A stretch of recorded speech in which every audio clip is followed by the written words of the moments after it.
sëriñ bi doon sëkk tey ak ëllëg kon nag nañ ko fas yéene liggéeyal. A'uuzu billahi mina shaytaani rajiim.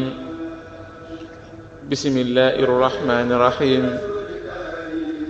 Assalaamu aleykum wa rahmatullahi taala wa barakaatuhu. Seen yóbbalu bis bi ak ndongali Cheikh Ndiaye Gana. Sëriñ Madiba Sylla radiyallahu taala anhu mas naa jox Sëriñ Tuuba xaadala wallaahu maxtaaran lahu ñaari takk yooyu nag li ci jublu mooy takk yoo xam ne dafa def xaalis. mu ne ko Madiba ndax daje nga kenn? mu ne ko waaw. sëriñ bi ne ko demal woo ko. mu daldi koy woo mu ñëw muy sëriñ Muudu Gay radiyallahu taala anhu. sëriñ bi ne ko Muudu nga ne lan? maanaam ka delluwaatal ca la nga waxoon. mu ne ko naar yi nee nañu ma bu ma amul ñaari takk duñu ñëw ngabra yi. ngabra nag bu ñu ko waxee liñ ci jublu mooy baag bu mag yi nga xam ne moom lañ daan roote. sëriñ bi ne ko bu ñu ko ñëwul nag? mu ne ko duñu am ndox. sëriñ bi ne ko ku amul ndox xanaa doo jàpp? mu ne ko waaw. sëriñ bi ne ko te ku jàppul xanaa jaamu yàlla subhanahu wa taala? mu ne ko waaw.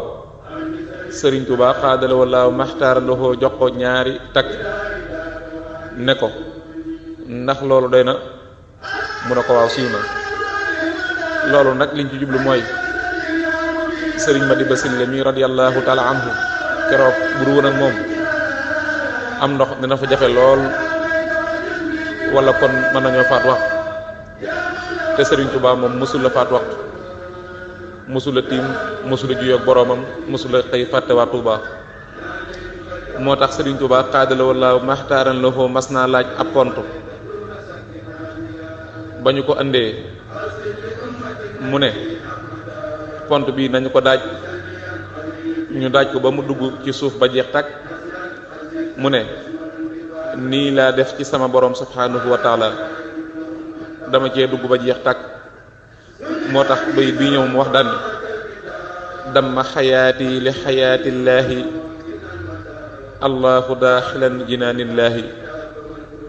ku mu neex nga ne wér na lool, ndax bayit wii kat moo ko firndeel.